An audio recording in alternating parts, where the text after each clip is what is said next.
사무엘하 보도록 하겠습니다. 사무엘하. 지난 시간에 사무엘상을 봤고요. 사실 사무엘상하는 한 책이기 때문에 같이 봐야 되는데 일단 분량도 있고 해가지고 제가 나눠서 준비를 했습니다. 뭐 책 자체도 분리되어 있고요. 사무엘하는요 다윗의 책이에요. 사무엘상은 그러니까 사무엘상에서는 사무엘, 사울, 다윗 이 세 명의 주인공이 이제 설명이 됐었고, 사무엘 하에서는 사무엘과 사울은 사라지고 다윗만 딱 남는 거. 물론 여러 가지 등장인물이 있지만 핵심적인 주인공은 다윗 한 명이에요. 다윗의 이야기. 그러니까 다윗의 기름 부음 받고 피난당하는 고난당한 이야기는 사무엘 상에 있지만 왕이 된 것부터 나오는 다윗의 이야기가 사무엘 하입니다. 사무엘 하 1장에서는 사울 왕이 죽은 다음에 다윗이 어떻게 왕이 되는 건지 이제 여러 가지 과정들을 설명하고 있죠. 다윗은 세 번의 기름 부음을 받습니다. 세 번의 기름 부음이 나와 있는데 첫 번째 기름 부음은 사무엘 상에 있어요. 사무엘상 16장에서 이제 아직 사울이 왕이 있는 동안에 하나님께서 사무엘을 통해서 이새의 집으로 가라 해서 이제 막내 아들인 다윗에게 기름을 붓죠. 이거는 왕으로 지명된 사건일 뿐이에요. 너를 왕으로 삼을 거야. 내가 너를 왕으로 삼았어. 이거죠. 지금 현재는 사울이 왕되어 있지만 사울을 물리치고 너를 왕 세울 거야 라는 말이죠. 지명한 사건입니다. 그래서 이제 왕으로 기름 부음 받았지만 곧바로 왕이 되지 못하고 쫓겨다니잖아요. 한 10여 년 정도 쫓긴 거로, 정확한 횟수는 나오지 않지만 대략적으로 따져보게 되면 10여 년 정도 쫓겨다니는 것으로 이제 나오게 되는데, 기름 부음 받았으면 곧바로 뭐가 돼야 되잖아요. 근데 안 됐어요.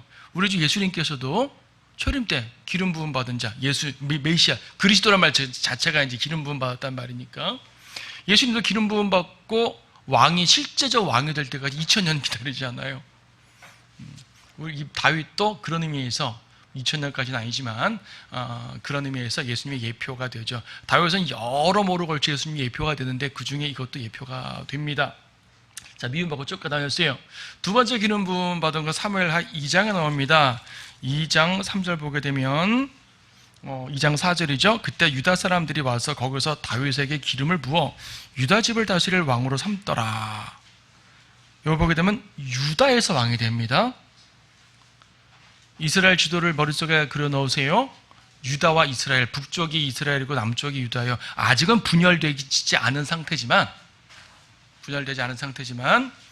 이제 북쪽이 이스라엘, 남쪽이 유다인데 유다 지파, 그러니까 사해바다 그 정도 경계부터 밑에 부분이 계속 유다예요. 그러니까 유다에서 왕이 됐는데 다윗도 일단 유다 지파 출신이고, 다윗이 피난 생활했을 때, 지난주에 말씀드렸죠. 피난 생활했을 때 피난 다녔던 지역들을 모두 유다 광야였어요. 그러니까 유다 광야를 왔다 갔다 하면서 피난 생활하다 보니까 사람들이 모일 거 아니에요. 유다 사람들이 모인 거예요. 자기 지파 사람들이 모인 거죠. 그래서 유다 지파에서 먼저 왕이 됩니다. 이 말은 무슨 말인 거 아니? 아직 북쪽에는 사울의 아들이 왕이었단 말입니다. 사울은 죽었어요. 사울은 죽었지만 사울이 죽으니까 아브넬이라는 장군이 냉큼 사울의 아들 이스보셋이라는 사람을 왕으로 옹립해가지고, 요나단도 죽었으니까 왕으로 옹립해가지고 북쪽과 남쪽에 이제 이 두 왕국이 임시적으로 있는 상황이 되었습니다. 2장 10절에 보면 사울의 아들 이스보셋이 40세에 이스라엘을 다스리기 시작하여 2년을 다스렸으나 유다 집은 다윗을 따르더라. 그러니까 지금 다윗은 헤브론은 유다 중심부에 있는 도성인데 헤브론에다가 도읍을 정하고 북쪽과 대치하는 중입니다. 그리고 이제 이스보셋이 죽습니다. 자기 신하들에게 죽임 당하고, 또 이스보셋의 제일 신뢰하는 아브넬이라는 장군이 다윗에게 귀순했다가, 귀순한 건 좋은데 요압에게 또 죽어요. 원한이 있어가지고 죽습니다. 그래서 어쨌든 이제 이 이스보셋은 자기 주변에 아무도 없는 거죠. 그리고 자기의 신하들한테 죽임을 당해가지고 북쪽에는 왕이 끊어졌어요. 다윗이 왕됩니다. 세 번째 기름 부음은 5장 3절인데 5장에서 그리하여 이스라엘의 모든 장로들이 헤브론으로 와서 왕에게 이르니 헤브론에서 다윗 왕이 주 앞에서 그들과 함께 동맹을 맺고 그들이 다윗에게 기름을 부어 이스라엘을 다스릴 왕으로 삼더라. 온 이스라엘의 왕이 되는 거죠. 남쪽의 왕이었다가 온 이스라엘의 왕이 됩니다. 이것이 이제 사무엘하 2장과 5장 사이에 대치 상황이 끝나는 거죠. 5장 7절을 보니까 예루살렘의 도읍을 이제 정합니다. 예루살렘도 이제 예루살렘의 여부수인들이 살아가는데 예루살렘을 뺏은 거예요. 뺏어서 도읍을 정해요. 헤브론에 있으면서 전체 이스라엘을 다스린다 생각하면은 뭐가 안 맞아요. 사실상 나중에 남과 북이 구분되긴 하지만 이때부터 이미 남과 북엔 모종의 갈등 상황이 있었던 거예요. 유다는 다윗을 자기네 고륙지친 자기 지파니까 더 끈끈하게 할 것이고, 북쪽 지파들은 여러 가지 상황상 다윗을 왕으로 옹립해야 되겠기에 왕으로 옹립은 하였지만 이 두 지역의 갈등은 남아 있어요, 여전히. 근데 다윗은요, 예루살렘의 도읍을 정함으로써 이 둘을 아주 적절하게 연합을 시켰습니다. 만약 헤브론에서 계속 왕을 했다면 북쪽 지파가 제대로 따르지 못할 거예요. 예루살렘도 유다 지파에 속해 있긴 하지만 지역적으로 유다 지파의 상당히 북쪽에 있어요. 유다 중에서 북쪽에 있고 경계에 가깝습니다. 아직은 경계선 자체는 없지만. 그래서 특히 예루살렘은 아직 유대인들이 충분히 살지 않고 여부수인이라는 이방인들이 살고 있었기 때문에 그들을 쫓아내고 새로운 도읍을 형성하기에 아주 적절했던 곳이에요. 물론 이 예루살렘이라는 것은 아브라함 때부터 살렘 왕 멜키세덱이라 그래가지고 이미 하나님 안에서 다 이제 계획되어 놓은 도성이긴 하지만 어쨌든 다윗 때 드디어 이스라엘의 정상적인 도읍지가 된 거죠. 도성이 된 겁니다. 이 두 지역의 갈등에 대해서는 여러모로 설명할 수가 있는데 사무엘하 19장 사건은 지금 안 찾아봐도 돼요. 뭐냐면 다윗이 압살롬한테 쫓겨다녔다고 하잖아요. 압살롬에게 쫓겨갔다가 다시 이제 압살롬이 제거되고 예루살렘을 귀환하는데 유다 지파 사람들이 앞장서서 다윗을 이제 그 예루살렘으로 모셔왔거든요. 근데 북쪽 지파 사람들이 왜 우리랑 의논하지 않고 너네 마음대로 하느냐? 우리 저기 그 지파 사람이니까. 저쪽에서는 다윗이 왜 당신 지파 사람이냐? 우리 모두의 왕이지. 이런 식으로 이제 갈등이 있는 거예요. 열왕기상 4장은 다음 주에 좀 자세히 보겠지만 열왕기상 4장은 솔로몬, 다윗 다음에 솔로몬이 왕이 되어가지고요. 솔로몬이 세금을 받습니다. 당연히 왕이니까 세금 받아야죠, 그렇죠? 왕실 경비. 오늘날처럼 전체적인 세금을 걷어가지고 운영을 하는 것이 아니라 당시에는 12지역으로 나눠가지고 첫째 딸은 여기에서 왕실 경비되고 둘째 딸은 여기에서 왕실 경비되고 셋째 딸은 여기에서 왕실 경비, 이런 식으로 12지역을 천정했는데 유다 지파는 쏙 뺐어요. 유다 지파는 쏙 빼고 북쪽 지파만 12로 나눠가지고 왕실 경비를 대게 했거든요. 불만 있겠어요, 없겠어요? 있겠죠? 나중에 저기 열왕기상 12장 다음 주에 더 자세히 보겠지만 열왕기상 12장에서는 결국 남북왕국이 갈라집니다. 갈라질 때 북쪽 사람들이 뭐라고 소리치면서 가냐면 이제 우리는 다윗 집과 상관없다 하고 나가버린 거예요. 자, 이런 것들을 볼 때 다윗이라는 이 왕은요 상당히 상징성 있는 왕이에요. 그 자체로도 위대한 왕이고 메시아의 예표가 되고 다양하게 설명될 수 있지만 통합 이스라엘에 있어서 두 지역의 갈등을 그냥 억지로가 아니라 잘 무마시키고 온전하게 하나님의 신정국가를 이룰 수 있는 그런 왕이었죠.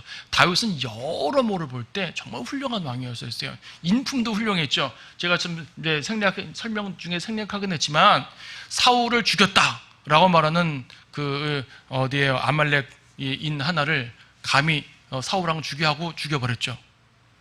이스보셋을 죽였다고 머리를 가져온 이스보셋 신하들 감히 왕을 죽여하고 죽여버렸죠.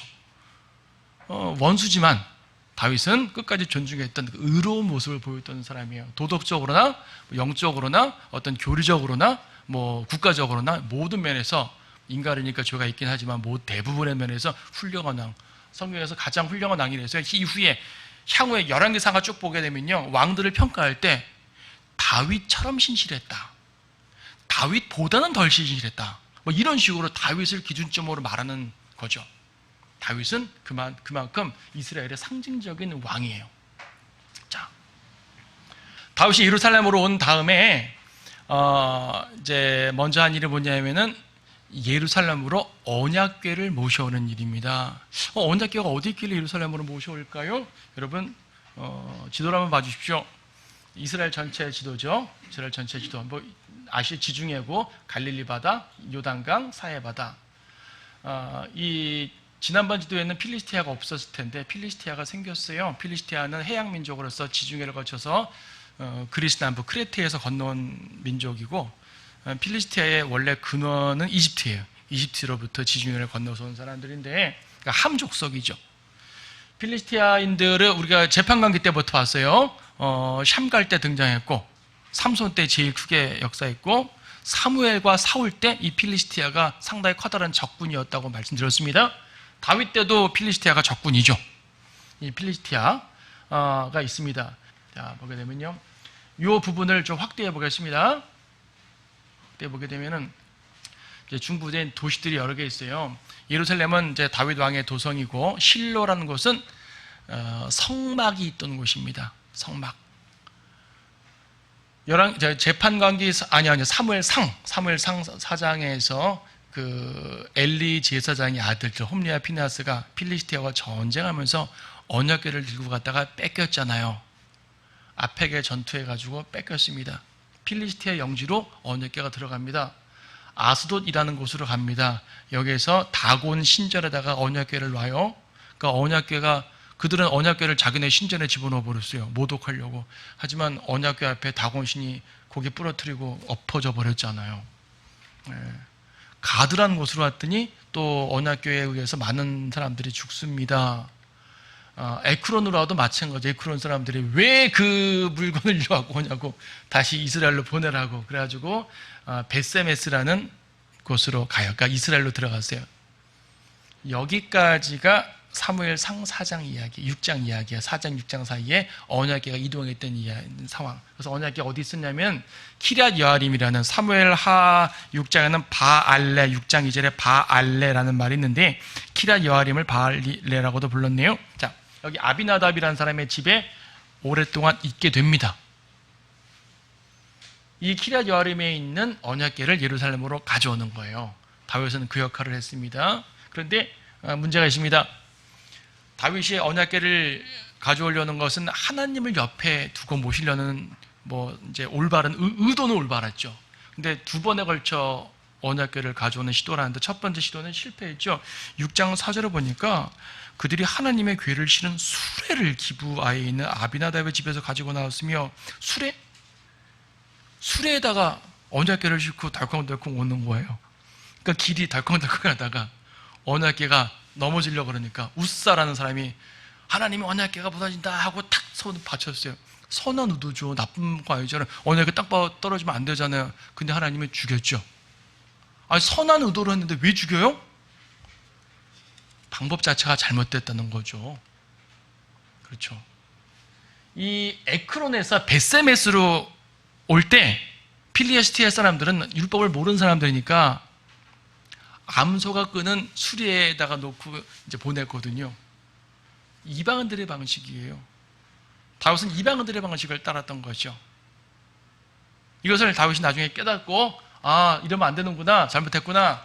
두 번째 시도는 뭐냐면 정상적으로 6장 13절에서 주의 궤를 맨 자들이 6걸음을 가자. 그렇죠. 궤를 맸다 그래요.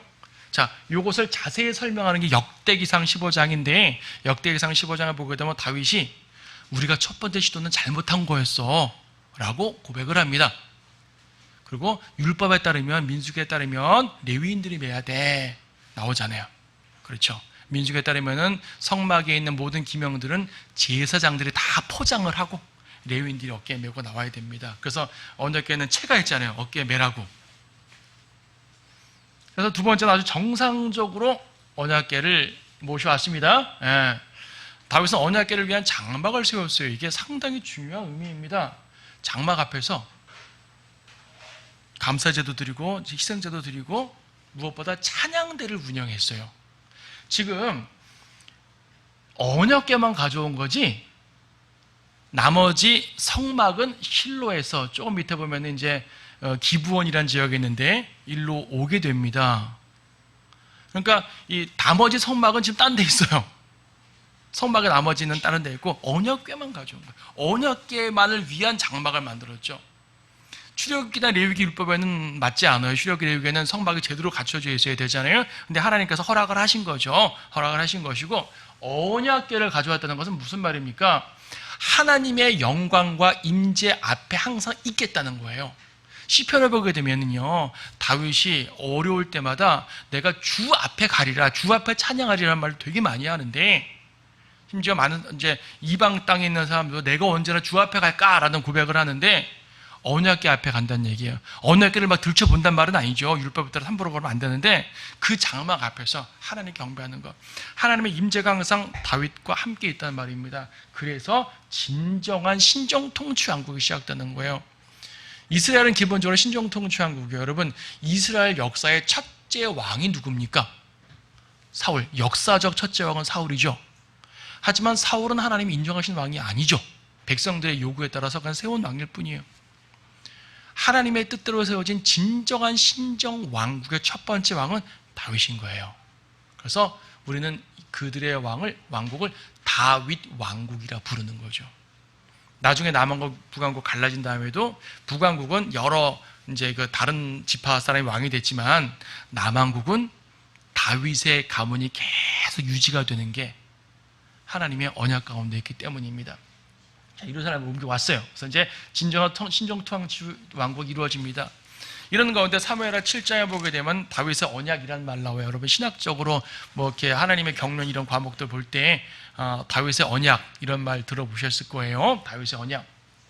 자, 사무엘하 7장 16절 말씀을 인용해놨습니다. 내 집과 내 왕국이 내 앞에서 영원히 세워지리라. 내 보좌가 영원히 세워지리라. 16절 말씀입니다. 사실은 12절부터 봐야 됩니다.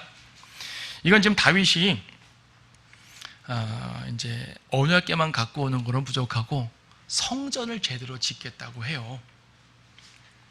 성전을 제대로 짓겠다고 하는데 하나님께서 아니야, 성전은 짓지 마.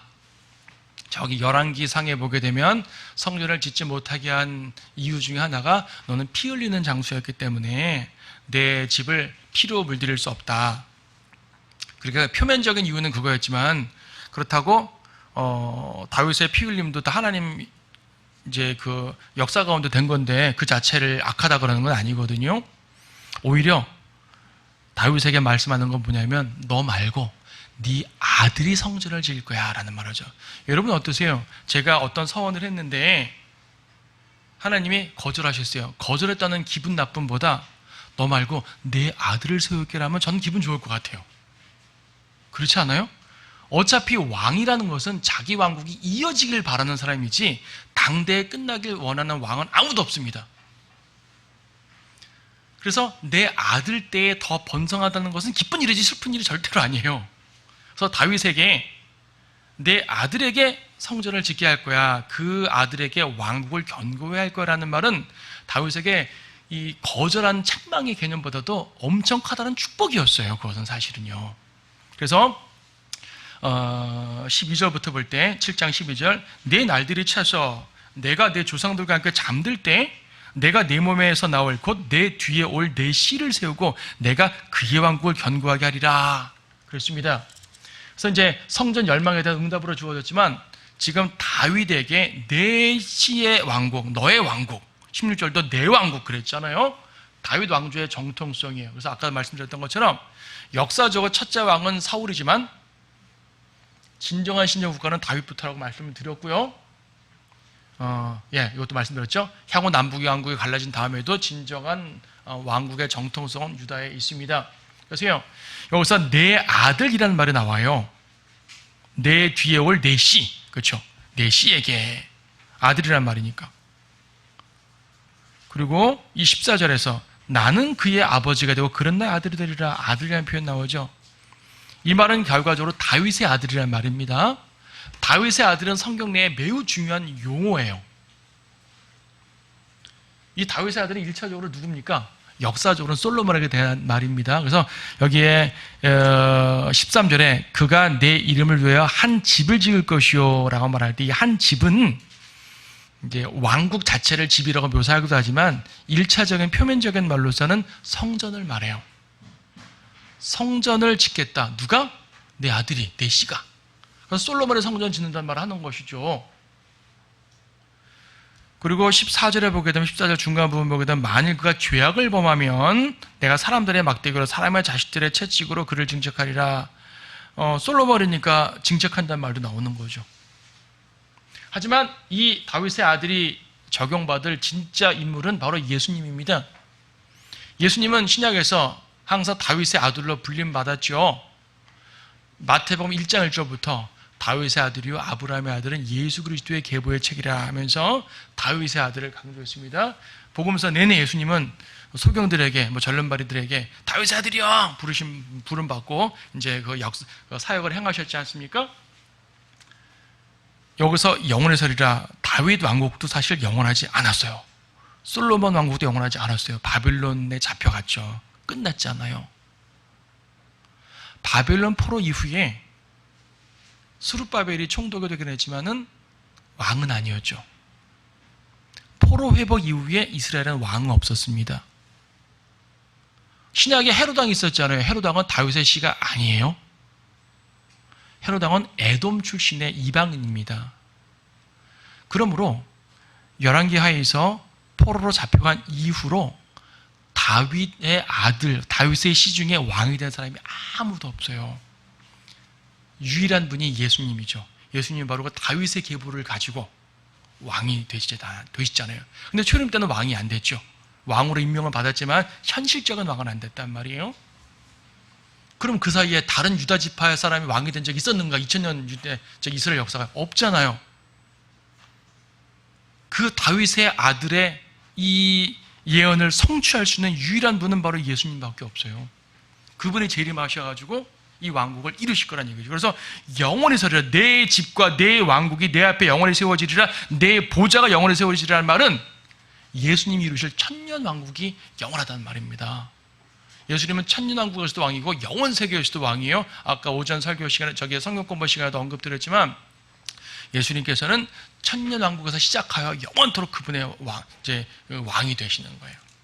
영원히 서리라 했잖아요. 천년 동안 서리라가 아니라 영원히 서리라. 다니엘서 2장 44절에서도 영원한 왕국이란 말 하고 있습니다. 자, 예수님에 대한 이제 예언입니다. 그래서 이제 다윗의 언약으로부터 신학적으로 말할 때 재림하신 예수님이 왕이 되시는 그 이제 설명을 하는 내용입니다. 자, 다윗은 전쟁의 사람이라 그랬죠. 자, 지도를 아까는 이제 여기 이만큼 이스라엘 땅만 했는데 좀 확대시켰어요. 자, 북쪽까지. 시리아 쪽까지 확대시켰는데 끝에 유프라테스 강 있죠. 유프라테스가 여기서부터 쭉 내려와가지고 한참 밑 뒤로 내려와서 페르시아만 쪽으로 흘러가니까 엄청 긴 강입니다. 유프라테스 상류입니다. 자, 다윗은요 예루살렘을 정복해서 다윗 성읍이라 부릅니다. 헤브론에서 예루살렘으로 옮겼다 그랬죠. 여기 예루살렘을 차지했습니다. 그 다음부터는 예루살렘을 거점해서 정복 활동을 하게 되는데 필리스티아를 2번, 3번 해칩니다. 여러 번 쳐요. 이제 르파임 골짜기에서 2번, 메대감마에서 1번 해가지고 이 필리스티아 지역을 차지합니다. 그 다음에 모압을 또 종으로 삼고요. 모압, 그렇죠? 그 다음에 유프라테스 상류까지 올라가서 소바 지역을 차지하고 내려오면서 다마스커스를 또 차지합니다. 그의 정복 활동은 꽤 길죠. 꽤 높습니다. 여기 볼 때 소바의 경계를 회복했다 그랬어요. 여호수아 때 저기까지가 이스라엘 차지할 땅이었었어요. 현재 이스라엘은 갈릴리까지밖에 없잖아요. 현재 이스라엘은. 그것도 서쪽만. 원래 여기까지가 이스라엘 땅이라고요. 그러니까 여호수아가 다 못한 정복 활동을 다윗이 완성을 시킨 거죠. 에돔 지역 쳤고요. 그 다음에 암몬과 시리아 연합군을 물리치고요. 그 다음에 암몬을 차지하고요. 암몬을 랍바를 함락시키고요. 이렇게 해가지고 또 저 뒤에도 이 필리스티아는 다윗이 총 7번 정도를 칩니다. 그래서 다윗 이후에 필리스티아는 거의 등장하지 않아요. 솔로몬 말년에 살짝 등장하긴 하는데 필리스티아는 거의 멸망했다고 볼 정도예요. 아말렉하고 필리스티아는 멸망했어요. 구약에서 예표적으로 육신의 예표가 되는 족속이 둘 나오는데 아말렉하고 필리스티아예요. 보통 이제 로마서에서 육신은 죄가 있기 때문에 육신을 멸하라 그러잖아요. 육신을 죽었다고 이제 육신을 죽이라 그러잖아요. 자꾸 육신이 튀어나온단 말이에요. 눌러도. 아말렉 같아요. 필리스티아 같아요. 아무리 눌러도 튀어나오는 게 저 족속들이에요. 다윗의 강력한 왕권에서 다 무너집니다. 예수 그리스도 성령님의 강력한 역사 가운데 우리 속에 육신은 눌러지게 돼 있는 거예요. 근데 이게 사라지게 되면 또 튀어나올 수가 있는 거죠. 지금 이스라엘의 팔레스타인, 이 사람들은 이 필리스티아의 이름을 갖고 있지만 실제적인 필리스티아의 후손은 아니라 그랬어요. 어쨌든 지금 다윗의 정복전쟁은 여호수아가 미처 완성치 못한 정복전쟁을 함으로써 위대한 신정국가의 완성을 이루는 것입니다. 솔로몬은 다윗이 이루어 놓은 기반 속에서 다스리는 거고요. 솔로몬은 전쟁 거의 안 합니다. 다윗이 전쟁 많이 했죠. 그래서 이제 예표적으로도 예수님은 전쟁으로서 땅을 차지하시잖아요. 아마겟돈 전쟁. 다윗도 전쟁으로 왕국을 차지하는 그러한 이제 예표가 됩니다.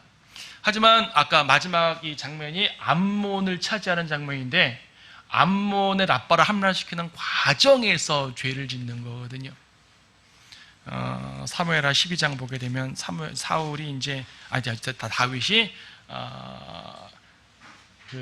이제 밧세바, 그러니까 우리아의 아내, 헷족서 우리아의 아내인 밧세바를 간음하고 또 이것이 들킬 위험에 처하니까 우리아를 이제 적진해서 죽게 만드는 의도적 살인을 하게 되는 거죠. 죄에 졌습니다. 아무리 미워할 수가 없습니다. 아무리 훌륭한 왕이지만 미워할 수는 없어요. 죄는 죄예요. 죄 때문에 징계를 받습니다. 하나님이 세 가지 징계를 주시는데 일단 간음으로 태어난 아기는 죽입니다. 아기가 뭐가 죄가 있겠냐면 아기는 죽입니다. 그리고 다윗의 집에서 칼이 떠나지 않는다고 합니다. 그리고 다윗의 아내들이 뺏긴다고 합니다. 이것이 다 이루어졌죠. 아이는 바로 죽었고요. 압살롬의 난이 있을 때 압살롬은 이 징계를 성취하는 상황이었어요. 압살롬은 자기 형제 암논과 싸워서 암논을 죽이고요. 그러니까 다윗 집에 피가 시작되는 거죠. 결과적으로 아버지를 대적한 전쟁이 있었고 나중에 압살롬은 진압이 됐어요. 다윗이 죽고 솔로몬이 왕이 될 때도 아도니아라는 왕자랑 왕위권 다툼을 갖게 되고 결과적으로 아도니아가 죽임을 당합니다. 다윗의 집에 칼이 끊기지 않게 됐다는 것. 자, 엄청난 죄의 징계죠. 그리고 압살롬은 드나백주에 다윗의 후궁을 취함으로써 이제 이 예언을 성취시켜 버리죠. 하나님께서는요, 심판은 항상 대부분 악인을 통해서 이루십니다. 심판은 징계고 징책은 어려움을 해악을 주는 거기 때문에 악인을 통해서. 이스라엘과 유다가 죄를 졌을 때 하나님께서 아시리아와 바빌론을 통해서 치셨죠. 아시리아와 바빌론은 심판의 몽둥이, 채찍이었어요. 하나님의 도구였어요. 하지만 그들이 의롭다 말할 수 없죠. 그렇죠? 누군가가 악하다고 여러분들이 심판자가 돼서 저들을 처단할 생각하지 마세요. 악인을 징책하는 건 악인을 통해서 하는 게 하나님의 기본적인 법칙입니다. 아닌 경우도 종종 있지만 많은 경우 그래요. 내가 억울하다고, 내가 누구한테 당했다고 내 힘으로 심판하려고 하게 되면 곤란합니다. 하나님께서 누군가를 통해 심판하도록 놔두시는 게 훨씬 좋습니다. 사울도 필리스티아인들에 의해서 죽임을 당했죠. 다윗이 심판하지 않았습니다. 이런 모든 것들이 우리에게 중요한 교훈이 되는 거예요. 자, 다윗의 2차 피난 생활이 시작됩니다. 짧습니다. 이것은 다윗의 통치 말년에 있었기 때문에 실질적으로 오래가진 않았어요. 사울에게 쫓겨다닌 것은 10여 년이었지만 이 기간은 되게 짧았다고 여겨집니다. 마지막에 다윗의 죄를 또 한 번 짓죠. 사무엘하 맨 마지막 24장에서는 인구조사를 하네요. 인구조사가 뭐가 나빠요? 민수기에서 인구조사를 하나님이 시켰잖아요. 그렇죠? 민수기에서 인구조사를 시키셨습니다. 민수기에 보게 되면 인구가 다 기록되어 있어요. 지파별로. 그런데 다윗이 인구조사 좀 하겠다는데 하나님은 하지 말라고 그러셨어요. 특히 여기 사무엘하 24장에서 이제 말씀하시는 것과 또 역대기하 30장 30몇 장이에요. 에서 말씀하시는 것이 상황이 비슷한데 거기서는 사탄이 충동을 시켰다 그런다. 그렇게도 표현합니다. 그게 뭡니까? 지금 다윗은 죄를 진 거거든요. 인구조사가 죄예요. 인구조사 자체가 죄가 아니라 인구조사는 다윗의 의도가 무엇이냐는 얘기죠. 요압이라는 장군이 막아섰습니다. 하나님 보시고 옳지 않습니다. 요압이 참 훌륭한 일을 한 거예요. 제대로 조언을 잘했죠. 이 경우에 있어서는. 그래서 다윗은 다 세라. 이스라엘 유다 다 세봐라. 근데 이 다윗의 마음은 무엇이냐면은 내 백성이, 내 군사가 많아, 이걸 확인하고 싶었던 거예요. 하나님보다 군사를 의지한 죄예요. 이거는 일찍이 사울왕도 군사 수가 빠져나가니까 두려워서 급하게 제사 드리고 전쟁하려고 했죠. 사무엘상 8장에서 이스라엘 백성들이 왕을 달라라고 요구할 때에도 왕을 세워서 우리 앞에 싸우게 하라 라고 말했습니다. 하나님이 싸우시는 것을 무시한 거예요. 하나님보다 사람을 의존하게 된 거죠. 이게 다윗이 지은 죄의 의미입니다. 단순한 인구조사가 문제가 아니었었어요. 하나님께서 이 경우에는 선택을 하게 하시죠. 징계 줄 텐데 24장 13절에서 7년 동안 기근을 받을래요?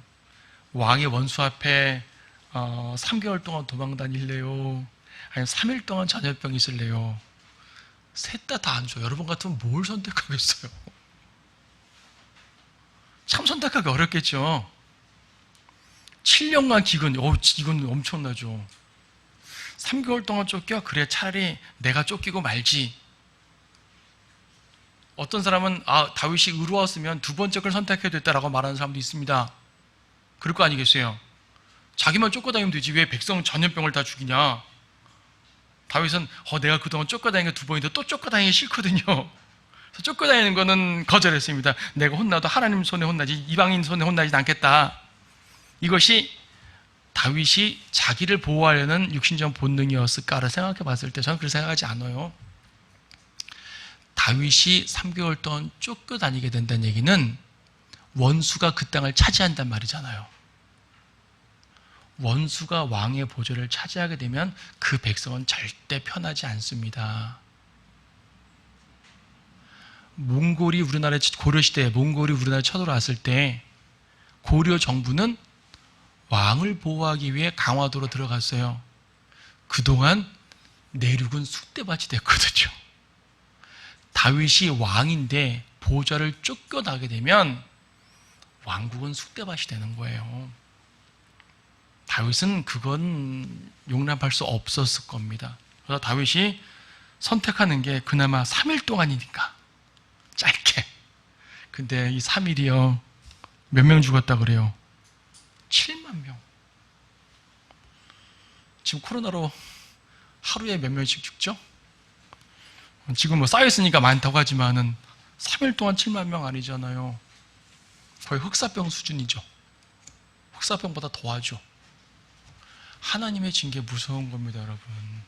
무서운 거예요. 물론 다윗은 이것 때문에 뭐 왕좌에서 완전히 쫓겨났다든지 사울처럼 뭐 구원을 잃어버렸다든지 그건 아닙니다. 다윗은 철저히 회개를 했고 뭐 두 경우에 있어서 다윗은 철저히 회개를 했고 하나님 앞에 올바했기 때문에 주님께서 용서하셨지만 다윗처럼 훌륭한 성도의 죄도, 그러니까 우리가 구원의 영원한 보장만큼 확실하게 갖고 있지만 그 이외에는 얼마든지 징계를 받을 수 있다는 것을 잘 알아야 됩니다. 이걸 절대로 무시하면 안 됩니다. 큰일 납니다. 자, 마지막으로 다윗은 그리스도의 예표입니다. 왕으로서의 예표고요, 제사장으로서의 예표고요, 선지자로서의 예표입니다. 사실상 왕, 제사장, 선지자 모두 세 예표를 다 갖고 있는 사람은 모세와 다윗 둘밖에 없어요. 나머지는 세 예표가 다 되질 않아요. 자, 다윗은 이제 모세와 더불어서 이 세 예표를 다 취하는 분인데 왕으로서의 예표는 분명하죠. 일단 정복 왕이었고요. 뭐 영원한 왕국이라는 아까 예언 그 언약도 받았고요. 그렇죠? 제사장 예표, 사무엘 상에서 다윗이 쫓겨다닐 때 성막에 있는 진설병, 차려놓은 빵을 먹잖아요. 이건 제사장밖에 먹으면 안 되는데 먹었어요. 근데 그것 때문에 하나님이 다윗 책망하지 않았거든요. 오히려 마태복음에서 예수님이 이 사건을 예를 들면서 인자는 안식일의 주인이야 라는 걸 말하기 위해 이 사건을 예를 들며 말하기까지 했었습니다. 다윗은 제사장의 예표가 되는 거예요. 특히 사무엘하 24장 마지막에서 다윗이 이 재앙을 끝내기 위해 아라우나의 마당에다가 번제단을 차리고 번제를 드립니다. 사울은 직접 번제 드렸더니 잘렸는데 다윗은 번제를 드리고 용서를 받았어요. 그래서 이런 것들이 다윗이 제사장의 예표가 되는 상황입니다. 선지자의 모습은 분명합니다. 시편 등 수많은 내용들이 예언이에요. 시편은 이 표현 자체는 문학적인 서사가 되어 있지만 내용적으로는 엄청난 예언이거든요. 예수님의 초림에 대한 예언, 재림에 대한 예언, 이스라엘의 고난 등등 회복, 다양한 예언들이 많이 있는 엄청난 예언이에요. 시편만 갖고도 예언서라 말할 수 있을 정도입니다.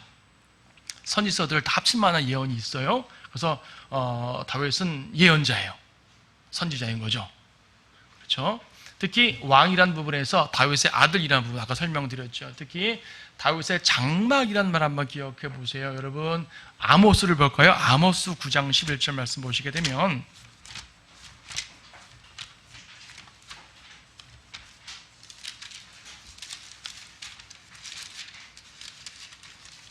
아모스 몇 장이요? 9장. 네, 마지막 장입니다.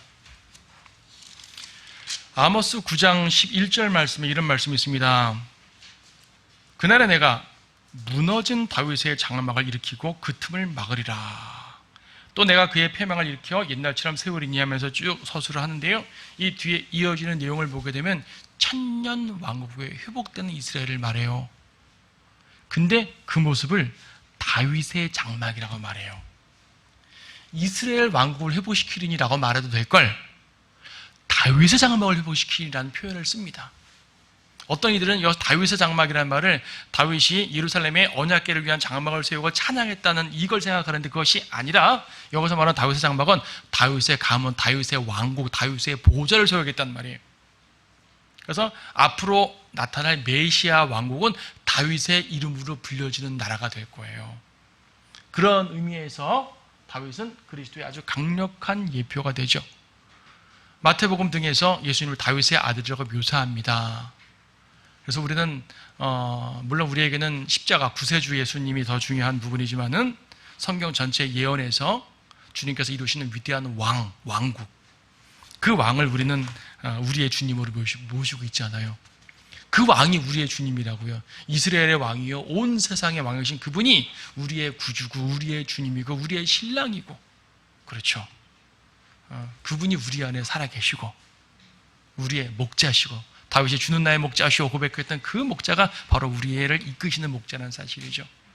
이런 것들을 볼 때 사무엘하에서 다윗에 대해서 정말 많은 것들을 보게 되는데 다윗의 일생을 정리해 보게 되면 그에게 특징 줄 수 있는 말이 용기와 겸손과 신뢰라고 저는 정의를 합니다. 다윗은 용맹했잖아요. 다윗은 겸손했습니다. 이 용맹과 겸손의 원인은 신뢰였습니다. 시편에 보게 되면 신뢰, 트러스트라는 말 꽤 많이 나오죠. 하나님 신뢰. 이것이 바로 여러분의 삶의 중요한 모토가 됐으면 좋겠어요. 그러면 우리도 다윗처럼 승리할 수가 있고 때때로 이제 실수를 하더라도 또 자백하면서 나아갈 때 주님의 자비 속에서 승리할 수가 있게 되겠죠. 그렇게 되시기를 진심으로 바랍니다.